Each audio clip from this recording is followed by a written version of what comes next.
Assalamualaikum warahmatullahi wabarakatuh. Perkenalkan, nama saya Muhammad Iqbal Lohiri dengan NIM 09031 3823 28162. Di sini saya menjelaskan jurnal saya yang mana analisis tren jangka panjang suhu permukaan bumi terhadap risiko degradasi lahan yang ditemani oleh dalam pembuatan ini ada teman saya, yaitu ada Nicholas Owen Marvell, Chris Jonito Clancy, dan didampingi oleh dosen yang mana Pak Fatoni. Nah, di sini saya akan menjelaskan tentang pendahuluan yang mana kami terdapat 10 paragraf dan saya akan menjelaskan gunanya setiap paragraf di pendahuluan ini. Yang pertama ada paragraf pertama itu perubahan suhu permukaan bumi yang mana salah satu indikator penting nih untuk dinamika lingkungan global yang mana perubahan suhu bumi ini sangat berpengaruh tentang perubahan iklim, aktivitas manusia, serta penggunaan dan tutupan lahan. Nah, bukan hanya seperti itu, dampaknya sangat besar untuk bagi lingkungan kita.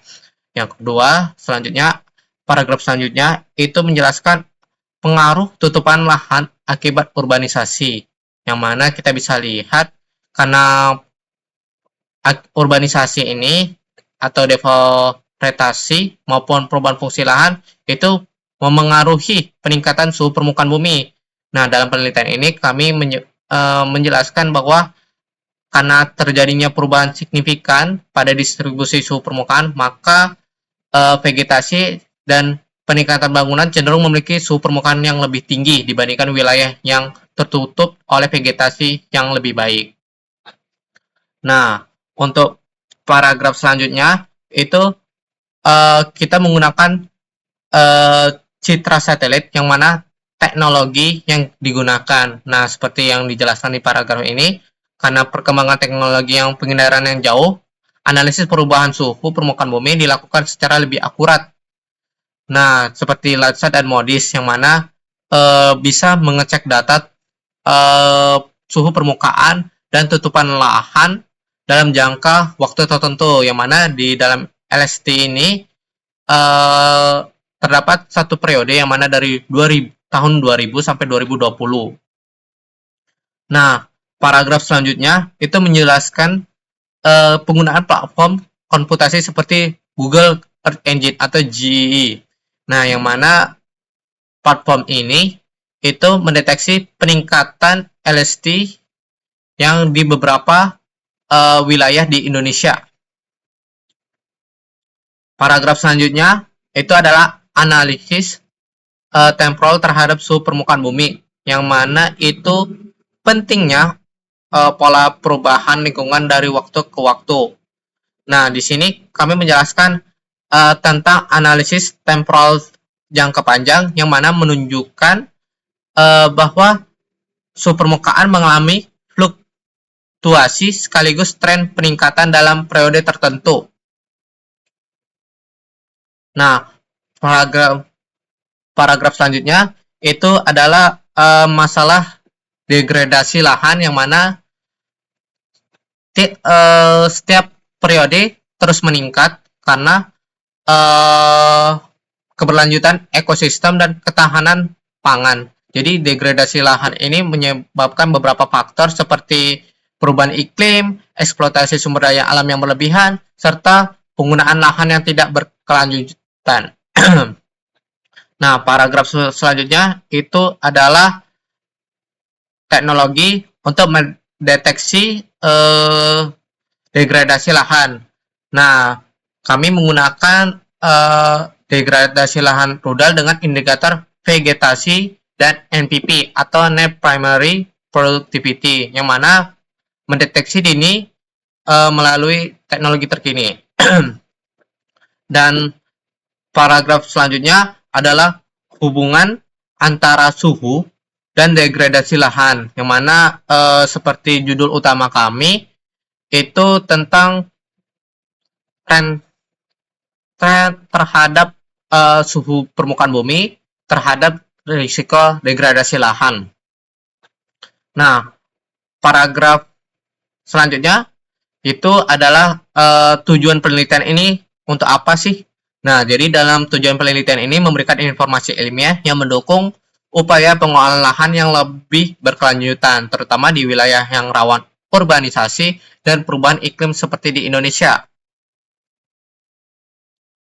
Nah, terus eh, paragraf terakhir, manfaat dari si jurnal ini. Nah, jurnal ini bermanfaat untuk mengetahui bagaimana cara pemberdayaan lahan itu lebih baik dan untuk menjaga beberapa permukaan di suhu bumi. Nah, selanjutnya kita akan membahas tinjauan pustaka, yang mana di dalam tinjauan pustaka ini pada 2.1 kita menjelaskan apa sih dinamika suhu permukaan bumi yang kita sering sebut, atau singkatannya LST, Land Surface Temperature. Nah, jadi para ahli ini menjelaskan bahwa LST ini sebagai salah satu indikator thermal paling signifikan dalam pemantauan dinamika bumi. Nah, di sini kita menjelaskan konsep dasar dari LST ini. Nah, pada 2.2 ini kita menjelaskan pengedaran jauh Google Earth Engine atau GE dan menggunakan GeoAI. Nah, jadi dalam ini 2.2 kita menjelaskan pemahaman menggunakan metode dalam data teoritis mengenai fenomena permukaan bumi melalui sensor satelit tanpa interaksi fiksi langsung. Nah, dalam GE atau Google Earth Engine ini yang mana mengelola data yang mana mendefinisikan sebagai sistem komputasi awan untuk mengelola library data spasial. Nah, dan GeoAI ini platform untuk memperkuat implementasi yang memungkinkan penggunaan algoritma kecerdasan menggunakan kecerdasan buatan ya. Nah, dan di sini untuk mendukung bahwa kami menggunakan informasi sebagai geospasial untuk mengatasi kompleksitas pemrosesan dan data thermal beresolusi tinggi. Nah, dalam 2.3 itu tentang degradasi lahan.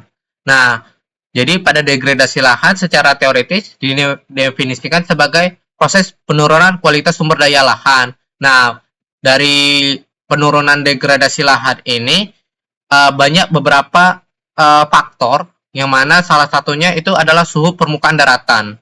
Nah, di sini kami melakukan identifikasi yang mana didukung oleh para ahli sebagai faktor pendorong resikonya ini melalui biofisik yang kompleks. Nah, peningkatan suhu permukaan ini secara teoritis memicu percepatan laju penguapan atau evapotranspirasi yang mengakibatkan kurangnya kelembapan tanah dan cadangan air yang mana menurun secara ekstrim. Nah, dalam jurnal ini kami didukung beberapa jurnal, yang mana ada 14 jurnal, yang mana jurnal pertama itu dari Fatoni pada tahun 2025, kedua ada jurnal Irsan, yang mana ada tahun 2026, yang ketiga ada jurnal Khairunisa pada tahun 2023, ini judul jurnalnya. Yang keempat ada jurnal Wulandari dan kawan-kawan, itu ada tahun 2025, ini judul jurnalnya. Yang kelima ada jurnal Pratama dan kawan-kawan sebagai kawan-kawannya, yaitu pada tahun 2024 dengan judul ini. Yang keenam itu adalah dari jurnal Lin, itu pada tahun 2025 dengan judul jurnal ini. Yang ketujuh ada yang mana ada jurnal Li, yang mana tahun 2023 dengan judul jurnal ini. Yang kedelapan ada jurnal dari Shift pada tahun 2023 yang mana judulnya ini. Yang kesembilan ada jurnal dari De Apunto pada tahun 2024 yang mana dengan judul jurnal ini. Yang ke-10 ada jurnal dari Li yang mana itu dengan tahun 2024 dengan judul jurnal ini. Yang ke-11 ada dari jurnal Staff P2DPT pada tahun 2024 dengan judul jurnal ini. Yang ke-12 ada dari jurnal Sari pada tahun 2023 dengan judul jurnal seperti ini. Dan jurnal ke-13 didukung oleh Lee pada tahun 2025 dengan judul jurnal ini. Dan terakhir jurnal dari Rahman pada tahun 2025 dengan judul jurnal seperti ini. Mungkin cukup sekian dari penjelasan dari saya. Mohon maaf bila ada kata salah. Saya mohon maaf. Saya akhiri dengan wabillahi taufiq wal hidayah. Wassalamualaikum warahmatullahi wabarakatuh.